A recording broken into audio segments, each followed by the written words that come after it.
Teleimpacto, lo que necesitas saber.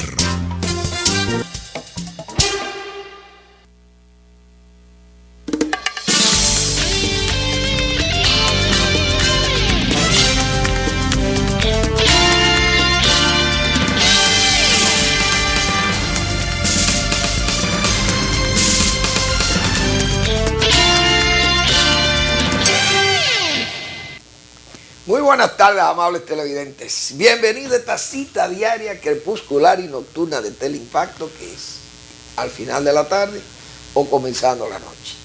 Gaby, ¿cómo está usted? Bien, buenas tardes, amables televidentes, aquí en compañía de Manuel Fermín. Del ingeniero agrónomo, como dice Ubi Rivas. Dice Ubi Rivas, sí. Ayer dijimos que era día del agrónomo, pero imagínense usted, los pobres agrónomos, ¿dónde están? Que hasta las escuelas las están cerrando, las escuelas de agronomía. Aquí va un momento, señor, que los agrónomos van a ser haitianos. ¿Usted está bien? Sí. Sí, porque las escuelas están llenas de haitianos, Sí, estudiantes, sí, estudiantes sí. haitianos que están estudiando agronomía aquí. Entonces se va a quedar siendo agrónomo aquí en la hispaniola, como dicen los americanos, aquí y allá. ¿Cómo entonces serán dos naciones en una? Y los haitianos tienen derecho a venir para acá, y nosotros, aunque tenemos derecho a ir para allá, no vamos para allá, porque no nos gusta eso. ¿Tú te entregas? Bueno, señores, pongan su caridad en buenas manos. Patronato contra el Cáncer de Villa González incorporado. El eje central, el eje básico de la doctrina social de la iglesia es la caridad. Usted que es caritativo, usted pone su caridad en manos hábiles, no pecaminosas, manos sin lucro, como son aquellas cristianísimas manos que están al frente de ese patronato en Villa González, para darle asistencia a gente muy pobre, enferma de cáncer, que es una enfermedad catastrófica y que arruina económicamente hasta los bolsillos más sólidos. Entonces, usted apoya al prójimo por esa vía.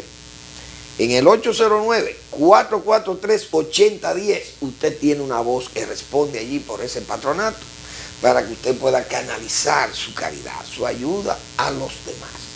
Así, Gaby, que si usted tiene algo que aportar, en ese número, si usted llama, ahí le recibe una voz de una persona muy buena, muy seria, una persona con una formación cristiana que diríamos que raya en el sacerdocio, y yo no tengo ninguna duda de decirlo porque son personas que conozco muy bien, pero que están al frente de ese patronato en Villa González, que hay que ver, señores, con los escasísimos, con los magros recursos que trabajan esa gente y los servicios que le dan a esa comunidad. Hay muchísima gente enferma y pobre. El cáncer sigue siendo una enfermedad realmente que destruye, como yo decía, no solamente la economía familiar, no le destruye a usted el organismo, sino también la economía familiar se va a pique.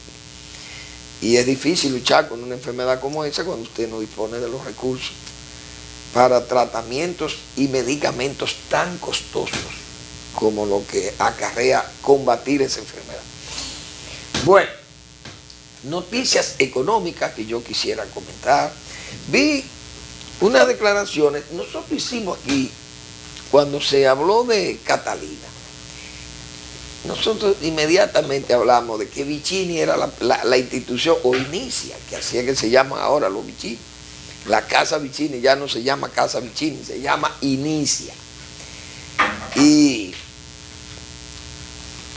la sede y el gobierno en sí han ofrecido acciones de la compañía.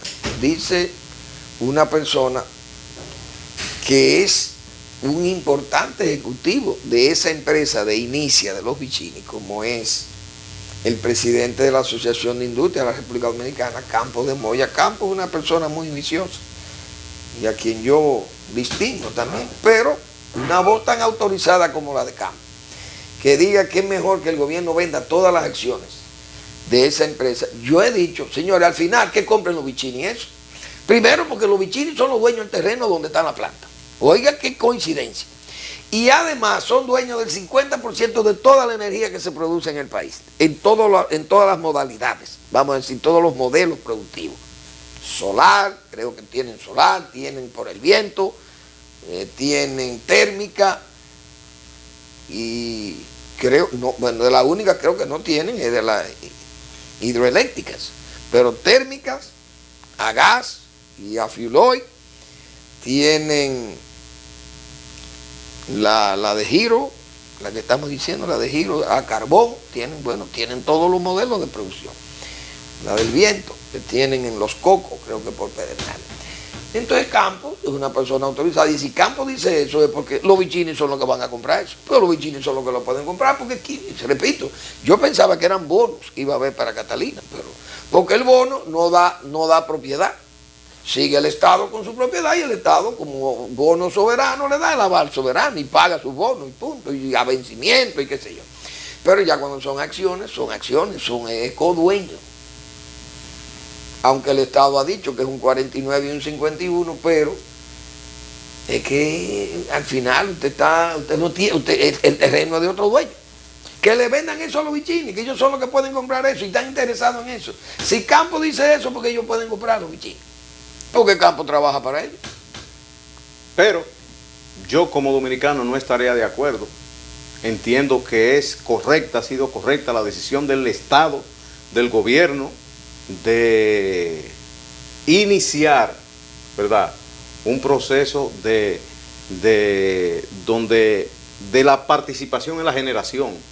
Porque lamentablemente aquí no existe la sanidad jurídica institucional para poner un bien como es un servicio como el de la energía eléctrica, que es un asunto de seguridad del Estado. Si pero el quiere. Estado es dueño de muchísima energía que la está compartiendo con el sector privado. El Estado es dueño de Jaina y dueño de Itabo, pero están divididos ahora. Pero no tiene la mayoría. No tiene, tiene la administración privada, pero eso el Estado tiene la mitad. Pero no es mayoría en generación, por eso ellos son los que dictaminan las reglas de juego. Lo que quiero decir es que el Estado tenía la mayoría de la producción, sí. Inclusive el Estado es dueño de toda la transmisión, es dueño de toda la producción de energía hidroeléctrica. De la hidroeléctrica. Y tiene acciones en Ejejaina y en Itabo, en las dos, sí, porque eso eran plantas del Estado. O son plantas porque las Itabo no la compró nadie, las Itabo están ahí, le hicieron una inversión como de $80 millones, los nuevos accionistas que tiene el Estado ahí, pero eso el Estado es dueño del 50% de la parte. ¿Y cuál es el afán? Tengo entendido, creo, o más del 50%. Pero ¿cuál es el afán del Estado, del empresariado, de que el Estado sea el dueño? ¿Cuál es el problema? Hoy no es un socio con la misma... pero que no es el Estado que quiere ser, el Estado es que está vendiendo. El Estado que está vendiendo, pero que ¿cuál es el interés del empresariado de que el Estado ceda completamente la planta? No, porque ellos lo que dicen es que es mejor que la vendan todas, pues si el Estado, porque el Estado es un mal administrador, eso es lo que quieren decir. Siempre han querido que se venda hasta la transmisión también y la hidroeléctrica, si lo dejan la compra, el sector privado para hacerse dueño de todo. Ahora, el Estado dominicano, que yo creo que el error fue ceder su parte. Exacto. Aquella vez, es mejor que se hubieran quedado, porque en el balaguerismo, lo que somos de Balaguer, que mientras Balaguer fue presidente, yo no vendo. Y Balaguer no vendía. Sí. Pero Leonel Fernández, el presidente, se metió en la corriente de vender los bienes públicos y era una corriente, diríamos, internacional. En América Latina, Argentina, todos los países vendieron, el Estado los bienes los vendieron o los cedieron. Pero ha funcionado en los países desarrollados, donde hay institucionalidad. No, es verdad, pero en Francia, por ejemplo, Francia tiene todo el servicio de energía, sí, y sus trenes lo tiene el Estado. O sea, lo que pasa es que no ha habido una seria administración o contra el derroche, contra la impunidad, contra la corrupción. Entonces, ¿qué pasa? Iba cualquiera a la administración de la CDE y salía rico. Y muchísimos salían ricos haciendo negocio con la CDE.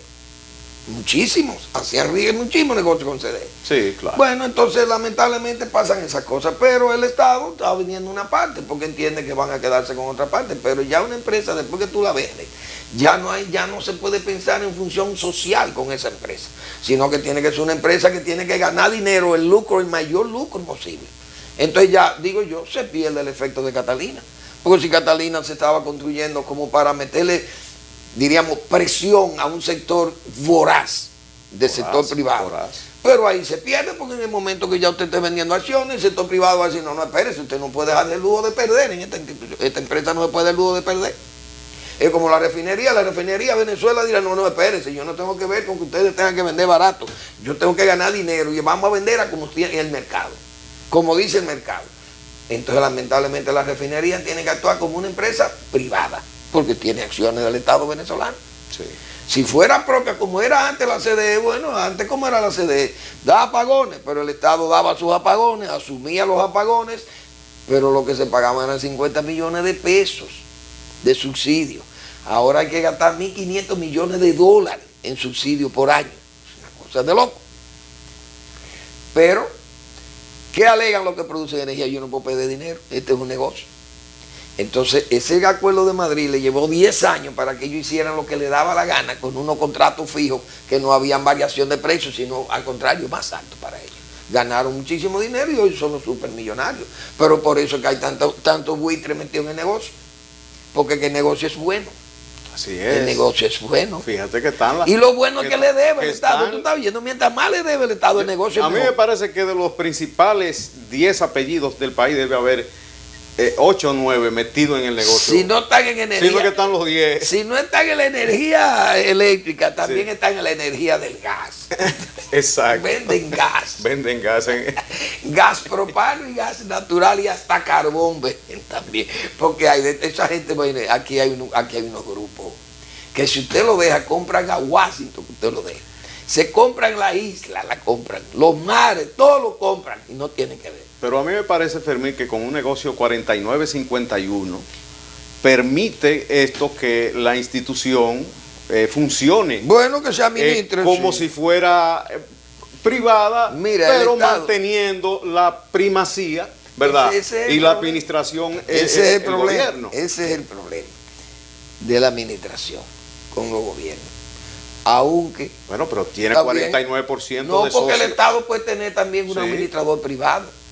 Sí. Puede tener, yo le digo a una compañía francesa, o israelí, o española. También. No son muy buenos los españoles, no, pero francesa, ponga usted. Exacto. O israelí. Sí. O... Lo puede nombrar. O norteamericano. No tiene que ser un político. Claro, y entonces yo le digo, mire, administreme esa empresa como si fuera una empresa privada. Exacto. Entonces, pero también seguimos con el lucro. Y entonces el Estado ya no puede estar en su nómina, ya no puede meter gente allí, no puede estar como son asuntos. Entonces le ponen un consejo de administración que ahí hay que pagarle a sus amigos. ¿Y usted se imagina el consejo de administración de Catalina? Mínimo 300,000 pesos para un miembro de eso, un vocal. Ay, y andan los políticos buscándosela como toro, ve dónde lo ponen ahí como vocal. O como miembro del consejo de administración de Catalina. Porque lamentablemente el Estado ya está dislocado. El Estado ha perdido el rumbo, la brújula del control del dinero, el control administrativo del dinero, de los recaudatorios. Entonces ya estamos en una especie de manicomio, no lo hemos estado diciendo aquí. No dijimos aquí, no acabamos de decir, 3 días tenemos diciendo que el Joyo Chulín costó 22 millones de pesos, 600 apartamentos. 3 kilómetros de vía de acceso y 3 puentes. Eso hace 30 sí, hace 30 años. Es verdad, los perros se amarraban con longaniza. Sí. Pero resulta que hoy, los perros se amarraban con longaniza. Pero ¿tú sabes cuánto era el presupuesto de Balaguer? Eran menos de 200 millones de pesos. Ahora son 711,000 millones de pesos. 1000. Entonces, Balaguer, que se gastan 36 millones de pesos en el canal Yaque del Sur a Asua. Pero eso era cuando los perros se amarraban con longaniza. ¿Cuánto era el presupuesto de Balaguer en el 77, 78, cuando se entregó esa obra? 18 de abril del 78 se entregó el canal Yaque del Sur a Asua. Un monstruo de canal, capacidad de 20 o 24 metros cúbicos por segundo de desplazo. Tiene una presa derivadora allá en Villalpando. 6 canales laterales que irrigan todo el valle, el ubérrimo valle de Asua. 36 millones de pesos. Me dijo una vez un político que yo entrevistaba, pero eso era cuando los pesos valían, el cemento costaba $1, una funda de cemento. Digo, es verdad. Y los perros se amarraban con longaniza, digo, también es verdad. Pero tú sabes cuánto era el presupuesto que manejaba Balaguer, eran 200 millones de pesos. Eran 200, no eran 300 mil millones, 200 millones de pesos. Cuando se hizo el Chulín, probablemente eran 200 millones o 250 millones de pesos. Ahora, aquel señor tenía un control absoluto del gasto. Eso es lo más importante. Y tenía una inflación bajísima, sí, y una estabilidad cambiaria que era peso por dólar. Peso por dólar. Entonces había administración, tenía un control, sí, y cero endeudamiento externo. Entonces pasan esas cosas. Ahora ya no es así. Ahora esto es, vamos a comprar 19 autobuses de la ONSA, hay que comprar un préstamo de $50 millones. Entonces Balaguer decía, vamos a comprar 100 banderitas, tengan los pesos. Y entonces, esas son las diferencias. Por eso es que andamos entonces ahora en estas locuras y todos estos préstamos y todas estas cosas, y lamentablemente ya perdimos el rumbo, andamos sin brújula, sí, económica, o mejor dicho, en cuanto al servicio de, sí, deuda, el pago es muy alto. Se ha perdido prácticamente la soberanía económica. No, exactamente. Entonces ya un país cuando debe tanto dinero así, porque no es lo mismo beber un dinero pagando un 1% que pagando un 8% o un 7%. No importa que esté en todos los organismos multilaterales, claro, que haya internacionalización del Estado. Sí, lamentablemente así. Si usted no puede tener dominio, si usted no puede tener independencia. ¿Cuál era el problema cuando Balaguer? La corrupción y la impunidad. Bueno, que había mucha corrupción y mucha impunidad. Señores, eran niños amamantados aquellos. Hoy dice el Foro Económico Mundial que República Dominicana es el 8º país más corrupto del mundo.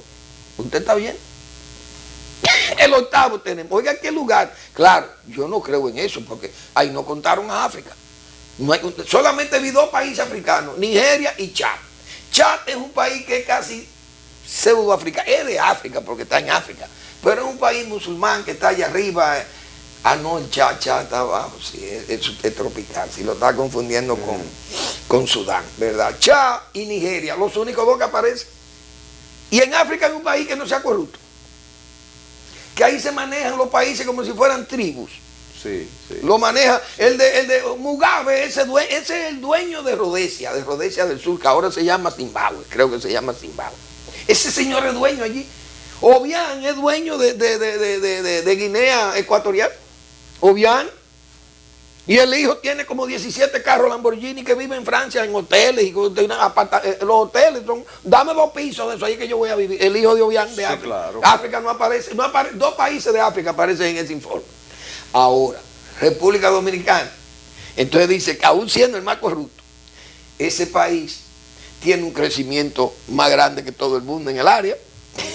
Bueno, la verdad es que son cosas que uno como que no las entiende. ¿Dónde fue que yo vi esto? Yo creo que fue por aquí un periódico de esto. Creo que lo guardé, no estoy muy seguro. No sé dónde fue que yo vi esto. Pero resulta que ahora que hay corrupción e impunidad, entonces cuando Balaguer había de todo eso, es verdad, sí, es verdad. Pero ahora tenemos también corrupción en grande, deuda en grande, bueno, todo en grande. Todo está agigantado. Lamentablemente uno dice esas cosas, pero hay gente que se molestan por eso, otros lo toman a chiste y otros lo ignoran, esas cosas. Y bueno, ya eso pasó, Balaguer es un antiguayo, eso es periódico de ayer. Agua de molino, agua que pasó. Yo creo que habían tantos corruptos como ahora, todo el tiempo, porque todo es relativo, como tú dices. Era menos, las instituciones eran más pequeñas, pero el Estado era más pequeño. El presupuesto era más pequeño, la población era más pequeña, el desarrollo era más pequeño, la capital, usted toma una foto de los años 70 y 80 y usted... Bueno, éramos menos gente. Éramos menos gente. San Pedro de Macorís o cualquier provincia se ve más grande. Gaby, es que todo es relativo. Todo es relativo. Es la relatividad. Es lo que te digo. Hay una relatividad porque éramos 3 millones de habitantes. Bien, ahora somos 10, es verdad. Las cosas son distintas. Pero cuando éramos 3, y 3 de haitianos, el presupuesto era 200 millones de pesos. Cuando éramos 3, el presupuesto era 200 millones de pesos. Ahora somos 10, pero el presupuesto es 711.000 millones de pesos. Entonces, esas son las cosas. Sí, uno dice, ve acá y aquí. Hay un desbalance. Hay un desbalance, entonces, bueno. Sí. ¿Qué ha pasado ahora, señores? Las presas que hizo San Balaguer hoy están llenas de agua.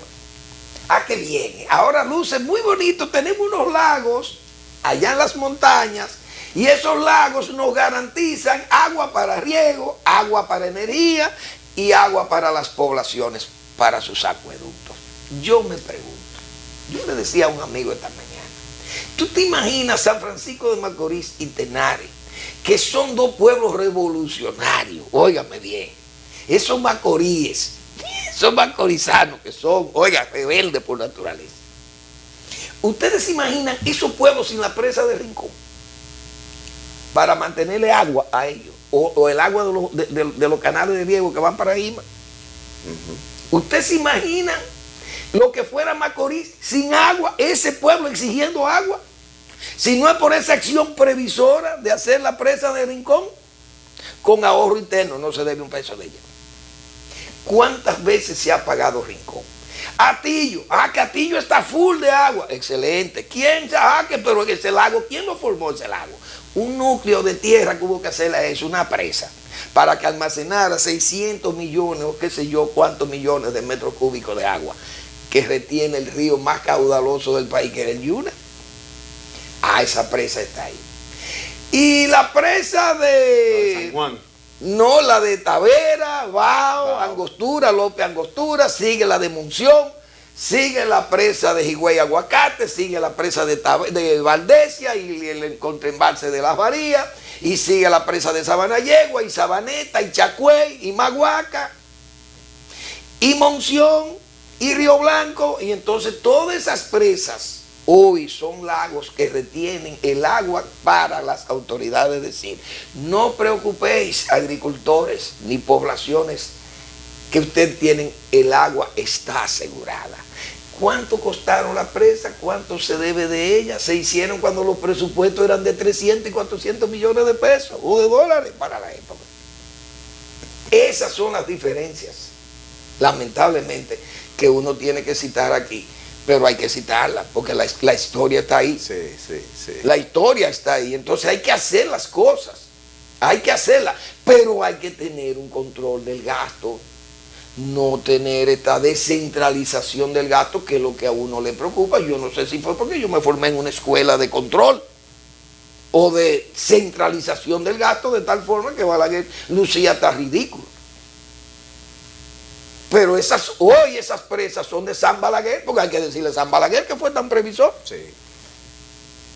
Lo único que no es San, porque no son milagros.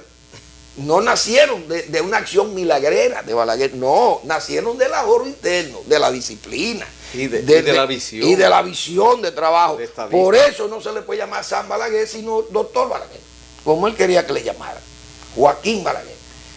No le había que ponerle santo porque él no fue milagrero con eso. Simple y llanamente previsor. Un hombre de Estado, un hombre con diseño para enfrentar, con perspectiva de lo que es un proceso de recuperación nacional, que fue lo que entró a este país. Por eso hoy esas presas son, ustedes saben que además de ser receptáculos de agua, le han evitado una tragedia al país como era antes con el desmadre de los ríos, porque esa presa lo que hacen hoy es frenar también las inundaciones, porque frenan esos.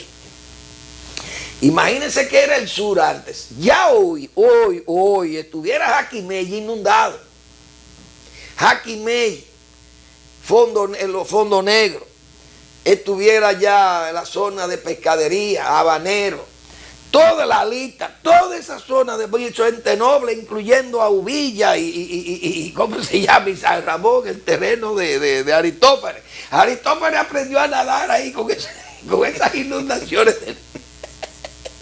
Aristófanes Urbay aprendió a nadar con esas inundaciones del Yaque del Sur. O imagínese usted, pero las presas están ahí, porque por eso es que no son presas, no, sino represas, para frenar esas inundaciones de ayer.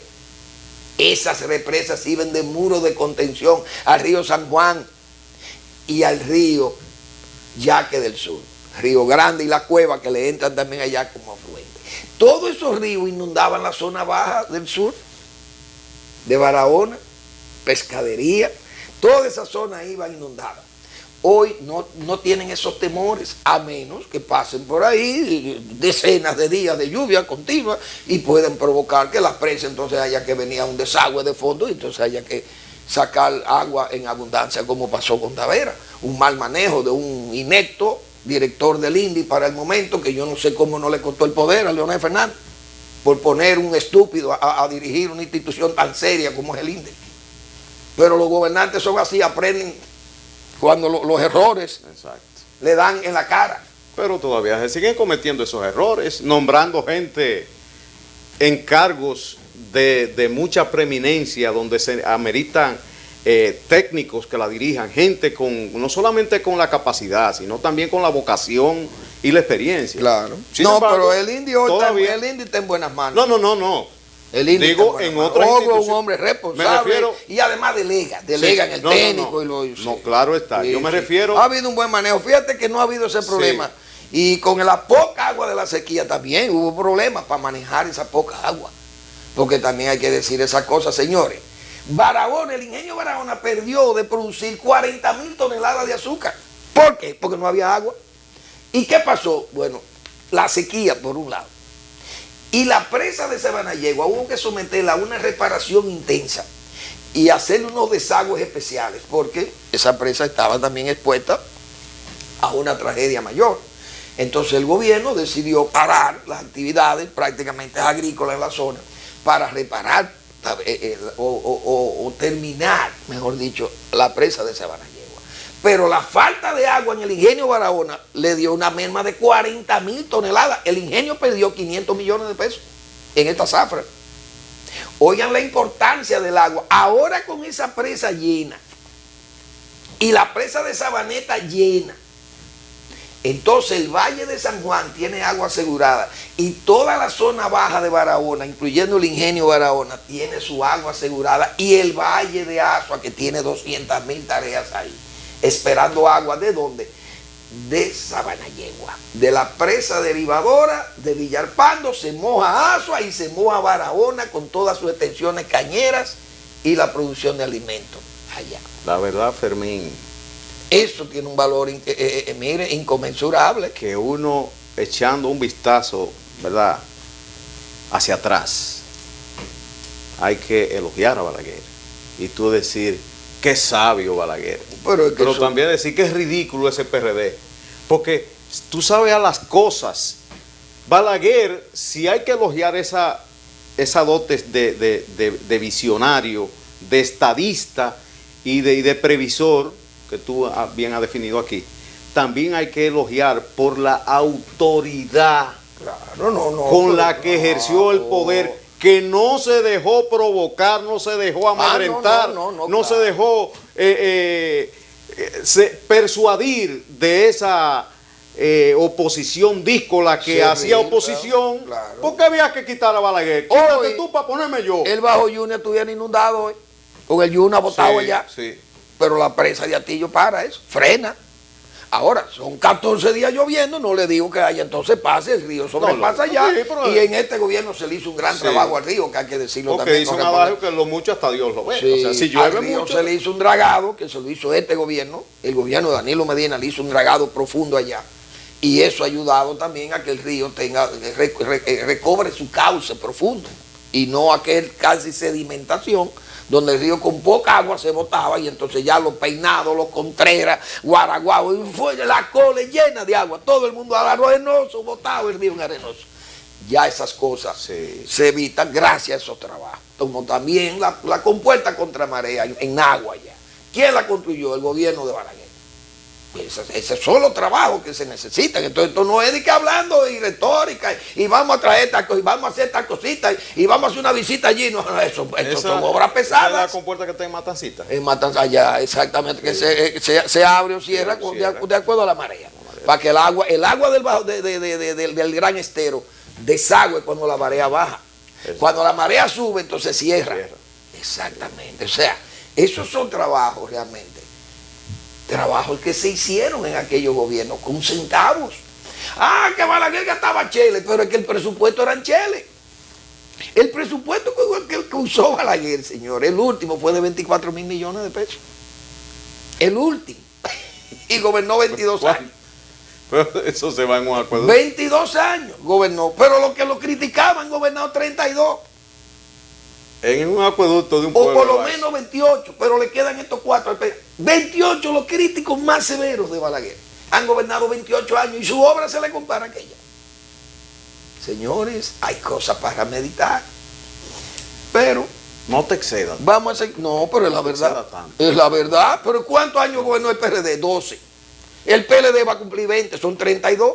Balaguer gobernó 22. Sí, pero duramos, también hay muchas cosas que han sucedido, que se han producido en los gobiernos, tanto del PRD como del PLD. En eso, La libertad. La libertad, porque Balaguer era represivo, es verdad. Era represivo. Ah, la libertad, come, dile al pueblo que coma con libertad. Sí. Vayan, dígale al pueblo que coma libertad, a ver si es verdad que el pueblo dominicano va a comer libertad. Eso lo dice, o sea, porque no te mataron no, porque yo reconozco que fíjate una cosa, mira qué bueno que tú pusiste el tema. Ajá. Balaguer mataba a los comunistas. No mató uno del Partido Comunista. El único que mataron del Partido Comunista fue a Orlando Martín, el periodista. Y Balaguer, ustedes saben que el único que investigó ese caso fue Balaguer. Ese vale por mucho. Sí, pero fue Balaguer que lo mandó a investigar y lo investigó y dijo quién era. Neyni Garcés investigó y dijo, mire, son fulano, y están ahí. Y están presos y muertos. Ahora el intelectual, que digan quién fue el intelectual, porque Balaguer dijo que lo va a decir 20 años después de muerto, lleva 14. Faltan 6 para que se sepa quién fue el intelectual del crimen. ¿Y quién lo va a decir? Pero Balaguer lo escribió, lo dejó escrito, según su memoria, o según su promesa. Ahora, del Partido Comunista Dominicano, vamos a decir claro, del partido de Narciso y Chacón de Balaguer no lo mataba. ¿Por qué? Porque eso eran comunistas ideológicos. Ahora, los que cayeron combatiendo eran izquierdistas revolucionarios. Gente que se preparó para combatir a Balaguer, para matar a Balaguer o para derrocarlo. Sí. Esa es la verdad. Es cierto. Y lo metía preso, o lo exiliaba, o lo mataba. Esa es la verdad. Ahora, ¿quién era el subdirector de UNAPLAN, por ejemplo? UNAPLAN, Oficina Nacional de Planificación, era Carlos Acquasiati, dirigente importante del Partido Comunista, del partido de Narciso y Chacón. ¿Y cuántos comunistas no trabajaban en los gobiernos de Balaguer? ¿Quién supervisó? El supervisor especial de la presa de Tavera era el ingeniero Leandro Guzmán, el esposo de una de las Mirabal. Leandro Guzmán era el asesor de esa obra hidráulica allí. O supervisor, no sé qué cargo tenía, de Tavera. Fran Piñeiro nunca fue balaguerista y era el director de INAPA, pero se hacía el trabajo. Balaguer no mataba a esa gente. Su gobierno no mató a un comunista, ni uno. Que yo sepa, del Partido Comunista Dominicano no mató uno. De la gente Narciso, que fue tan anti-balaguerista. Ahora, del MPD, de la línea roja, del Pacoredo, que esa gente, bueno, esa gente eran combatientes. El movimiento 12 de enero, el que se bueno, combatientes, eran combatientes, la verdad, eso eran combatientes. Pero Carlos Acquasiati y Balaguer no le mandó a un palo nunca. Porque está vivo Carlos Acquasiati, que me refuten. Era su director ahí en UNAPLAN, un cargo importantísimo tenía en el secretariado técnico de la presidencia. Trabajaban muchísimos comunistas, pero eran comunistas ideológicos. Gente que tenía su creencia, luchaba por sus ideas, pero sin llegar a la acción violenta, al atraco, a matar a un policía. Usted ayer, por ejemplo, usted ve que mataron a un teniente, un oficial en Fantino. Eso eran noticias que salían aquí con los gobiernos de Balaguer. Atracan policías, atracan un banco, matan, todas esas cosas. Era una guerrilla urbana. Tú sabes que... Bueno, pasaban esas cosas. En uno de los aniversarios, recuerdo que el maestro de ceremonia era mi concuñado Jorge Rodríguez, en el Palacio, y Héctor Olivo. En el Salón de Acariati se celebró uno de los, creo que fue el 10º aniversario, de la muerte de Balaguer, sí, algo así, más o menos.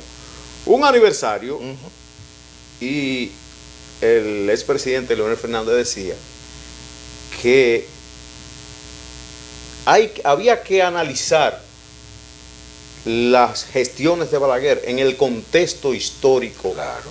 Geopolítico, o sea, en el contexto de la ideología, Claro, no, y de la Guerra Fría. y de la Guerra Claro, Fría, claro. porque la verdad que, óyeme, yo me identifico con ese Pasa, pensamiento. claro, óyeme. no, y es correcto, pero lo Porque que pasa fue que los adversarios de Balaguer lo tomaban no solamente el contexto, sino que tomaban el contexto y el pretexto para acabar con Balaguer. Era contexto y pretexto. Es decir, Balaguer era represivo porque era represivo. No, Balaguer era represivo porque lo combatían y tuvo que ser represivo. Y tuvo que ser represivo. Sí, sí. Ahora, repito, el Partido Comunista Dominicano combatía a Balaguer ideológicamente. Sí. Y luego terminó apoyando el Código Agrario. En el 72, Narciso Isacondi y su grupo apoyó el Código Agrario de Balaguer, que yo decía que fue la antesala para que Román cayera en combate, porque Román vino a combatir a Balaguer en la guerrilla de Caracoles en el 73, en plena efervescencia agraria en el país, con el Código Agrario de Balaguer, que creaba unas expectativas tremendas para la gente que estaba desamparado en el campo, los más carenciados. Y el Partido Comunista de Narciso salió a apoyar el Código Agrario. Porque usted sabe lo que es usted como gobernante querer hacer una presa tan importante como esas presas, por ejemplo, y una, vamos a decir, un equipo SWAT de periodistas que siempre vivían atacando a Balaguer. Óyeme, era lo que querían era devorar a Balaguer políticamente. Porque eran adversarios, Porque lucha. y todo se lo cuestionaba, todo se lo criticaban, le criticaban cuando se iba a hacer la 27 de febrero, después cuando se iba a hacer la prolongación 27, cuando, óyeme, todo. Sin embargo, Bueno, las presas eran criticadas. sí, Las presas eso es lo que tú criticadas. estás diciendo, todo era criticado. Y mire hoy, señores, mira hoy. el resultado de ese ciclón, que por cierto, el ciclón ha afectado fuertemente en el Caribe. Pero fíjate una cosa que es bueno señalar. La plantación más importante agrícola en las tres islas en las dos islas o las tres islas del Caribe, sacando a Puerto Rico, incluyamos a Puerto Rico y las Antillas Menores, que son todavía más pequeñas. Eso es una especie eso es un cometa ahí de pedacitos, como decía Aristófanes Ibáez, que esas son islas que un hombre gordo se acuesta en ella y la tapa. Yo tengo unos amigos gordos. Tabaré Peña se acuesta en una islita de ese arco antillano, allá y la Sanquí, una cosa de esa, San Bartolomé y la tapa. Señores, un cultivo de 40.000 tareas de aguacate en Calimete, en la frontera con Haití. Pasaron esos vientos. Sí. Pasaron esos vientos del ciclón Matios. Hizo daños cuantiosísimos en Haití. Cuba, la zona oriental de Cuba, Baracoa, está desplomada totalmente. Que es una pena, porque Cuba también tiene muchísimos problemas. Esos ciclones no pasan por La Habana, porque Fidel Castro vive en el mejor barrio de La Habana, en El Vedado, qué sé yo, una cosa de esa. Vive como un príncipe, donde vive Fidel no llega un viento ahí. Ahí no llega nada, donde vive Fidel Castro y Raúl, esos tigres están fondeados. Los líderes de esa revolución están bien antillados, bien cuidados. 40.000 tareas de aguacate, Macapí, Manuel Castillo Pimentel, que yo felicito a Manuelcito, mi amigo, yo felicito a Manuel, porque fíjense cómo Manuel dice, mira, los vientos me han afectado, pero no tanto me han afectado. Para una plantación como el aguacate, que es un árbol muy quebradizo, muy quebradizo, pero ¿qué ha hecho Manuel allí? Tiene 10.000 tareas de pino, fomentando el pino, que le sirve también de protección. Cuando el presidente fue a Hondo Valle, el presidente se asombró de que ahí está todo pelado. Hay que reforestar esto y meter preso al que tumbe un palo. Ese señor, Manuel Castillo Pimentel, tiene 40.000 tareas de aguacate, que es la finca más grande en todas las Antillas de aguacate. Usted ni en Cuba, ni en Puerto Rico, ni en Jamaica, ni en Haití hay una finca como la de Manuel Castillo Pimentel. 40.000 tareas de aguacate, eso es un capital, déjeme decirle. Eso es un capital respetable. Ese señor ha fomentado eso allá en la frontera con Haití, en Calimete. Y sembró más de 10.000 tareas de pino pinos occidentales, que es una barrera para debilitar los vientos y esos problemas de ciclones, sí, que son muy frecuentes en el Caribe, en la zona sur de las islas, tanto Cuba como nosotros y Puerto Rico. Todos esos ciclones vienen por aquí. Muy pocos entran por el Atlántico, la mayoría cogen por aquí, vienen por el Caribe, porque ahí es que están las aguas cálidas. Sí. Y levantan y se van al Atlántico, como ha pasado con Mar. Ahora, el presidente fue a Hondo Valle y ese señor que tiene 50,000 tareas sembradas por él ahí, ni siquiera lo llamaron para que fuera donde el presidente, para plantearle, presidente, mire, yo tengo planes de reforestar toda esta zona. No lo llamaron, porque así es que se trabaja aquí. Intereses y cosas que se entrecruzan y bien problema. Entonces Manuelcito, que me dijo, yo lo llamé para saber de qué ha pasado por esa zona, porque no hay duda que en el sur hay daños. Esos ciclones dejan daño no tanto por la brisa, sino las inundaciones que han dejado, porque la brisa fue lejos, pero dejan mucha lluvia, y las lluvias arrastran, dañan, hay muchos cultivos dañados, hay daño también en la zona del noroeste también, la zona de Dajabón, me imagino por ahí. Todavía creo que en el ministerio no se ha hecho una cuantificación de los daños, pero hay daños. Afortunadamente los mercados están abastecidos. El plátano está a 3 pesos en finca. Yo sé que también la gente acelera el corte, previendo que los vientos le tumben su plátano. La yuca está a 7 pesos a nivel de finca, a nivel de campo.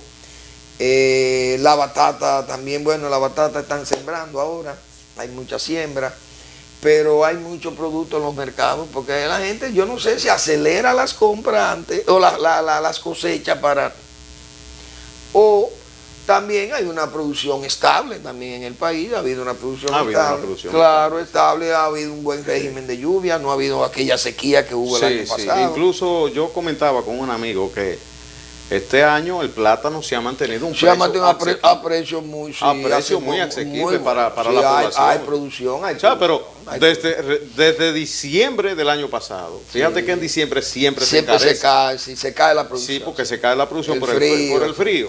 Sin embargo, yo encuentro que en diciembre pasado no subió tanto el plátano como el diciembre antepasado. Bueno, el año pasado hubo que importar algunos plátanos, hubo que importar plátanos, pero este año yo creo que no va a ser necesario importaciones, el frío vendrá, va a bajar la producción de plátano, el plátano podría encarecerse un poco, pero hoy está a nivel de 3 pesos en finca. Sí. En Barahona, el barahonero debe estar 5 pesos, 6 pesos en finca, un poco más caro que el criollo y que el FIA también. Pero los mercados están abastecidos. Repito, esas plantaciones tan importantes del sur como esa de Calimete, de 40,000 tareas de aguacate, el mayor exportador de aguacate también del país, que es Macapí. Y hasta ahora Manuel está tranquilo, pues me dijo, no, además el agua paga los daños. Porque también donde hay 40,000 tareas de aguacate se necesita la lluvia. Usted me está entendiendo. Entonces, se mueren algunas matas, se quiebran algunas matas, bien, pero esa pulgada de agua que caen ahí es una garantía para que el cultivo también se recupere rápido. Esa es la verdad. Es decir, por fortuna, ese ciclón no ha hecho daño cuantioso en esa zona, principalmente a plantaciones de ese nivel comercial, una plantación tan importante en el área del Caribe. Y diríamos de Centroamérica, en Centroamérica tampoco aparece una plantación de ese nivel. O sea, estamos hablando de una de las plantaciones de aguacate más importantes de América. Es la de Manuel Castillo Pimentel. Repito, 10,000 tareas de pino occidental y también reforestado allá. Porque eso es otro de los problemas. Esas lomas de Haití, esos ciclones no encuentran resistencia. No encuentran un muro, pero si la loma está forrada, cubierta, fíjense que esos ciclones que entran por aquí, que han entrado, por ejemplo, en Básima, donde estaba el ingenio Catarey, bueno, destruyen prácticamente toda esa vegetación latifoliada y de pino que hay en esa zona, en Básima, en Villa Altagracia. Pero ese bosque se recompone. Fíjense lo bonito que está ese bosque. Y ese bosque le han dado pela a los ciclones. Yo le di una pela. Y David le dio una pela de falda, como dicen, de arrancarla la planta de ahí. Pero se recuperó el bosque.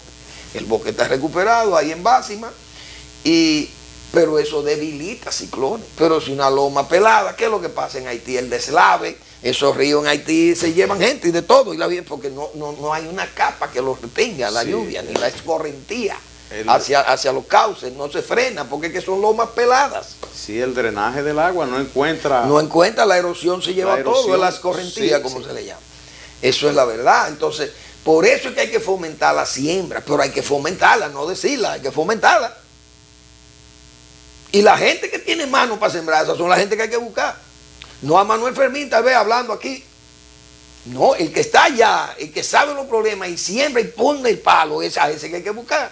Yo creo que, viendo a propósito, el nuevo incumbente de medio ambiente, Francisco Domínguez Brito, viendo la actitud del presidente con esa deforestación que vio por allá, por Valle Nuevo. Por Valle Nuevo. No puede un ministro, no debe esperar que sea el presidente quien ordene, señores, quien note. Si hay una gente que vive volando constantemente sobre el territorio nacional, son los ministros. Ah, porque la gente los ministros, no quieren asumir responsabilidad. Todo es presidente. Hay que asumir responsabilidad. Usted lo nombra en un cargo, mira, yo voy a actuar. Claro, hay cosas que tú se las puedes participar al presidente, pero hay cosas que tú tienes que actuar. Ahora, si al presidente no le gustó que tú actuaras, sabiendo tú que estás actuando de buena fe, no actuando en forma inconsulta y además atropellado o sin razonamiento lógico del proceso de ejecución que tú estás haciendo. Si es una absurdidad lo que tú vas a cometer, un abuso, sí, entonces el presidente te va a decir, pero fulano, tú debiste consultarme. Exacto. Ahora, cuando es algo pensado, lo normal es que un ministro actúe. Claro. Porque el presidente lo que tiene que darle respaldo. Y si el presidente entiende que está mal, entonces te quita. Bueno, pues usted sale del cargo. Y si fracasó la acción suya, también usted renuncia. Aquí no, aquí hay que votar. Aquí el ministro que fracasa, hay que votarlo, no renuncia. No, en los países organizados, ustedes dicen, no, mire, presidente, yo fracasé. Esa política que yo apliqué no dio los resultados y yo me voy. Yo me voy. Pero, que en España son corruptos. Sí, en España son corruptos, pero hay 300, 400 gente sentada en un banquillo. Por usar una tarjeta de crédito de un banco en forma inconsulta o ilegal. Y otro por un plan de corrupción masiva en el Partido Popular, el plan Gürtel, que República Dominicana va a salir a flote ahí. Yo he leído del Gürtel, lo voy a leer mañana. Voy a traer el caso, República Dominicana anda bailando en ese Gürtel, con una planta de sólido, de tratamiento de agua de sólido aquí, de 27 millones de euros. República Dominicana anda bailando, ojalá no salgan allá. Si yo veo a algunos dominicanos jalando para Madrid, mire, ya yo me pongo bronco. por el proceso, el macro juicio Gürtel en España. Pero en España juzgan los corruptos. Mire, ahí ya Brasil, ahí anda otro caso a Lula. Sí. ¿Usted vio el caso de Lula ahí?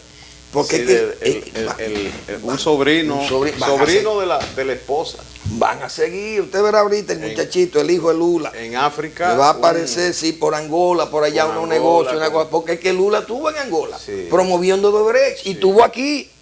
Sí.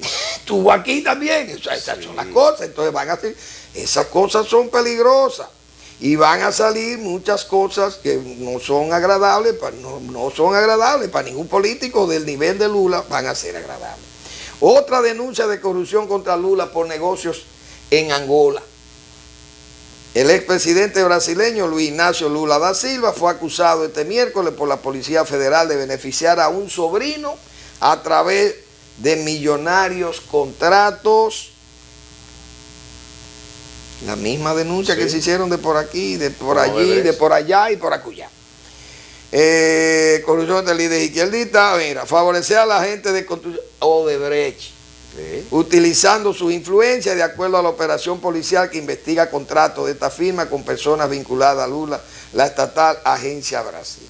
La policía investiga un contrato millonario de 2012 entre Odebrecht y la firma Energía del empresario Taiguará Rodríguez, sobrino de Lula, en las obras de ampliación y modernización de la hidroeléctrica de Cambambé en el país africano, es decir, en Angola, que hablan portugués, porque era una colonia portuguesa. Bueno, todas esas cosas son problemas que hay en todos estos países. Es verdad que la corrupción no se va a parar. Pero vamos a esperar a ver que digan los juicios, para uno no adelantarse. Sí, sí. Mira, Gaby, yo esta mañana,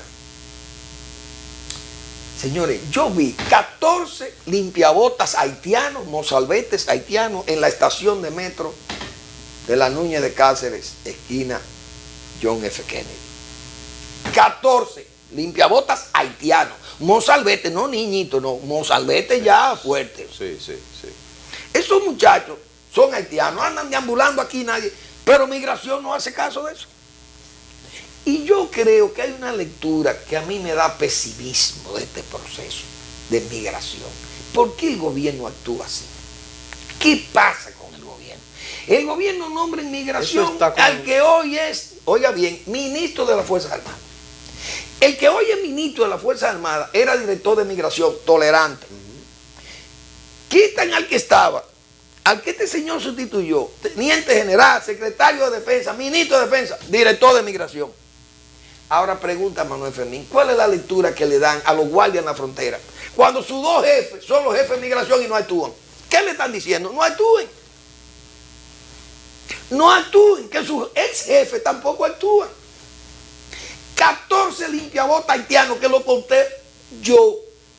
No salí a buscarlo porque no soy un xenófobo como dice la gente, que uno, todo el que, como dice, el que advierte de los peligros, cuidado, que es peligroso. Usted está bien. Vigilen a los que nos alertan de los peligros, que son peligrosos. Oigan qué eslogan. Es decir, yo no salí a buscar eso. Yo pasé por ahí y me paré en el semáforo y conté ese grupo de mozalbete, todo ahí. Yo no sé por qué hay 14 en esa estación de metro y que la gente va a limpiar los zapatos ahí. 14 limpiabotas haitianos con su cajita, todo aglomerado en esa estación de metro. ¿Dónde está migración? Migración, el teniente general, que sé yo quién, que era jefe de la Fuerza Armada, que yo ni el nombre se lo sé, apellido Muñoz. Ese es el director de migración. El que es secretario de la Fuerza Armada era el que estaba en migración y todo es como un cruce, una batidora de irresponsable para no hacer caso a la ley que dice que usted tiene una gente que anda ilegal, usted tiene por lo menos que ponerle algún freno, y aquí los haitianos andan como Pedro por su casa. Aquí están los haitianos mejor que en Haití 20 veces, porque allá yo creo, allá los molestan. Aquí nadie se atreve a molestar. Allá en Haití los molestan, aquí no se atreven a molestar. Están mejores aquí que allá. Y son ilegales, indocumentados. Nadie se mete con ellos. Migración, ¿qué le manda a la frontera? No dejen eso así, tranquilo. Que las órdenes de Washington es que mientras estemos nosotros aquí, pero incluso el que hoy es ministro de la Fuerza Armada, lo elogió la embajada americana, el embajador lo elogió. Eso era lo que nosotros queríamos. Ya por fin nos quitaron un necio que había ahí. Entonces, a Ricardo yo Tavera. decía con el plan migratorio que se trazó el gobierno, que de qué vale que usted, o sea, el proceso, me acuerdo las guaguas apostadas allí en el Centro Olímpico, de que esperando lo que sea. Vaya, o sea, vaya. ¿De qué le cuesta, de qué vale que usted saque 2 y entre en 20? Sí. Usted sacándolos a cuentagota, porque para que tú sabes que es un proceso humanitario y que tiene un protocolo, no, y que llovió en Haití.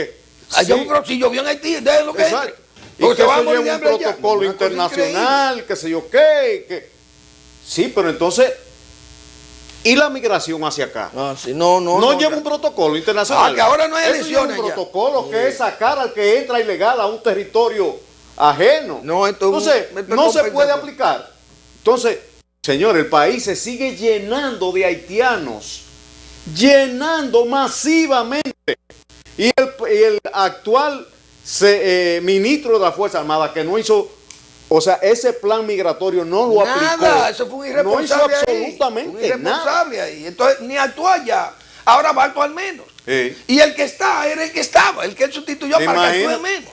Entonces le mandan esa es la lectura pesimista que yo digo del proceso migratorio. Entonces los guardias que están en la frontera van a decir, pero ven acá, pero los jefes nosotros. Pero por lo menos Interior y Policía que fluyan las notas de prensa informando al país cómo va el plan migratorio.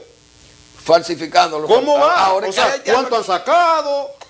A la fecha desde la ley ¿verdad?, que fue promulgada y que fue implementada creo que 3 meses después, ¿cuántos haitianos indocumentados se han sacado del país? Que lo informen.